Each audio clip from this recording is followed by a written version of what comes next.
because anger and frustration and control and hatred and envy and jealousy and insecurity and unworthiness and guilt and shame and suffering and depression, those are all derived. Those are emotions that are derived from the hormones of stress, and psychology calls those normal states of consciousness. Those are altered states of consciousness. Because in stress, the physiology is that we're knocked out of homeostasis, we're knocked out of balance because we're perceiving some threat, some danger, some emergency. And so the stronger the emotion you feel to whatever stressor there is in your life, the more you pay attention to it. And so in time then, you have to keep your attention on all the important elements in your life. So you sit down to do a meditation, and when you're living in stress and you're living in survival, there's only 3 things that are important in that moment. Your attention is on your body because you got to preserve it. Your attention is on something in your environment, and what's in your environment? People, objects, things, places, and you're very preoccupied with time. And when you're in stress and you're in survival, the brain goes into a default mode, and it's naturally trying to predict the next moment based on what it's learned in the past. And so as you always try to forecast the future based on your memory of the past, you can't be in the present moment, right? So, and yet our model of change, what we discovered is that the only way a person can change is when they get beyond their body, they get beyond all the elements of their environment, and they get beyond that predictable future and familiar past, and they sink into the present moment, which is the unknown. So if you can't do that because of the hormones of stress, most people will sit down and they'll say, okay, I'm going to close my eyes, I'm going to start this process where I'm going to rehearse how I'm going to be today, and they start thinking about their cell phone. They start thinking about all their emails, and they start thinking, I can't meditate. There's something wrong with me. It's my mother's fault, And they actually believe that thought to be the truth, and then they get up and they actually reaffirm it and say, I can't meditate. Now, I can tell you that if you are willing to see that thought as just a thought in your brain, and you're curious what's on the other side of that thought, yeah, you're going to feel uncomfortable. But if you had some tools and skills to apply, and you were able to take your attention off your cell phone and settle your body back down into the present moment, that would be a victory. And then your body would say, come on, you gotta feel a little frustration now, you gotta be impatient, you gotta be judgmental, come on, that's what you always think, that's how you always feel.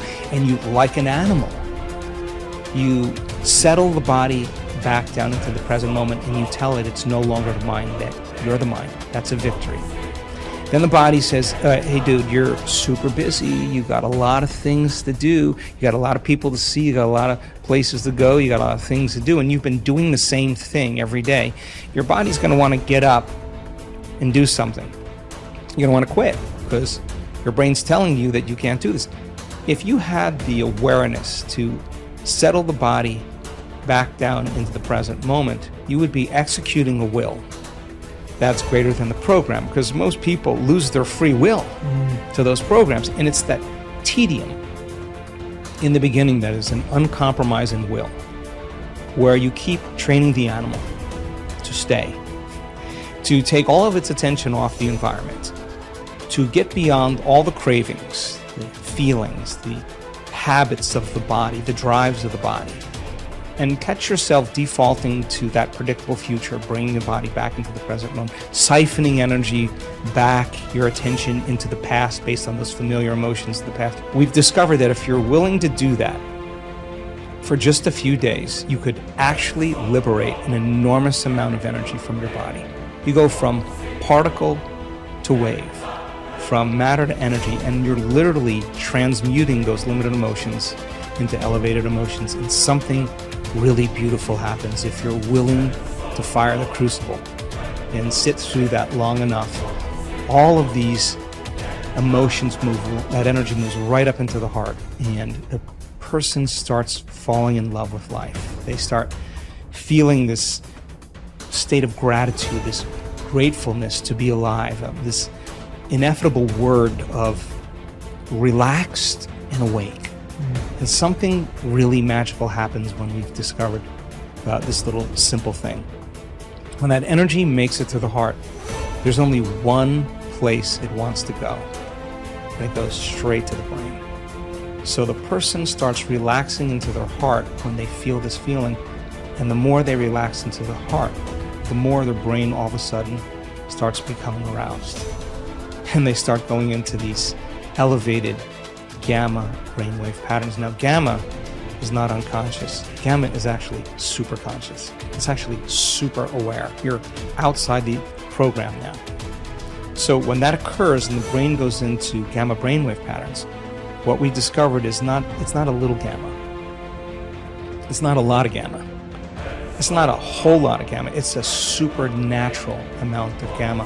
And we start seeing these brainwaves where we see theta start carrying alpha, and alpha starts resonating with beta, and beta starts creating high beta, and high beta starts creating gamma.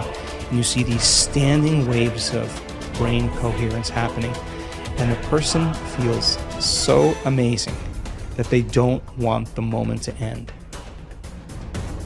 A day that never came, but has managed to spoil every game.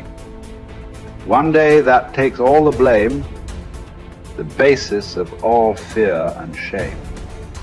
Cripples the blossoming of the life's flame, a spoiler that makes life a dream. Traps the limitless in a limited scene. One day that takes all the blame, the basis of all fear and shame. Cripples the blossoming of life's flame, a spoiler that makes life a dream. Traps the limitless in a limited scene, a day that never comes but the world it ruled. Tomorrow never happened to anybody, but the idea of tomorrow has robbed people. A huge mass of people of their life, just the idea. Nobody ever touched a tomorrow in their life. Nobody ever experienced one. Nobody ever saw one. Just the idea completely robs people of everything that could be life. You can only behold now. You can never behold tomorrow. Not because it's out of reach, because it doesn't exist. You can only imagine tomorrow. You will never behold tomorrow. Never, ever. But still, for most human beings, it is this, an idea. An idea whose time will never come. It is that idea which drives most people's lives, unfortunately. Even if you drive your life with an idea, even if you drive your life with an idea, you must drive with an idea whose time may come sometime, but this is an idea whose time will never come. But it still drives people. It still drives most lives on the planet. That is why most lives on this planet are not lives. They're just a bunch of thoughts, emotions, ideas, prejudices. Most lives are not a reality. They're just a psychological. They're just a psychological existence.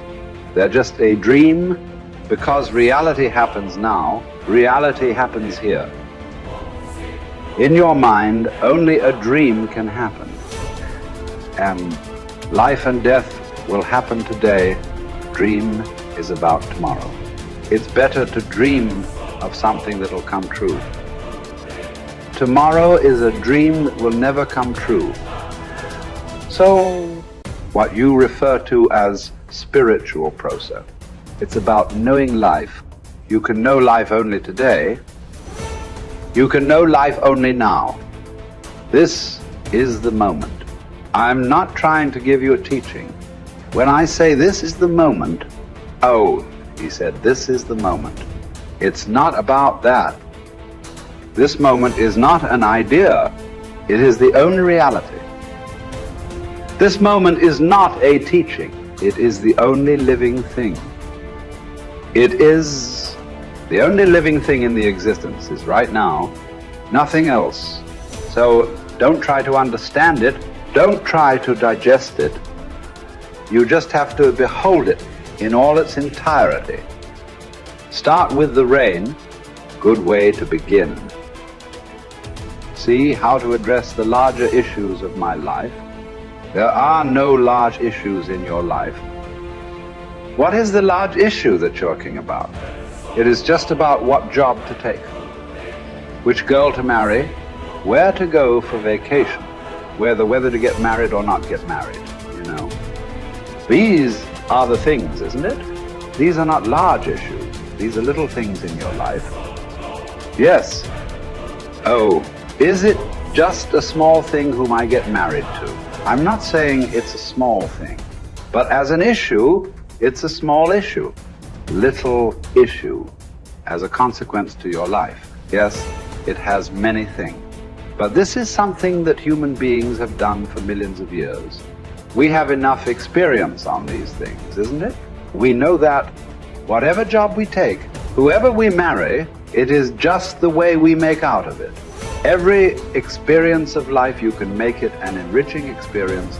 Every experience in your life, you can make a curse out of it. See, there is nothing wrong in your job, whatever job you're doing. There's nothing wrong getting this job. There's nothing wrong in losing this job. There is nothing wrong in getting married. There's nothing wrong in getting divorced. There is nothing wrong in not getting married. There is nothing wrong in anything.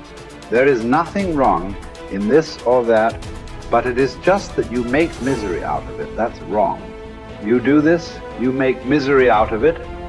If you do that, you make misery out of it. That's what is wrong with you. So you got married. Is it wrong?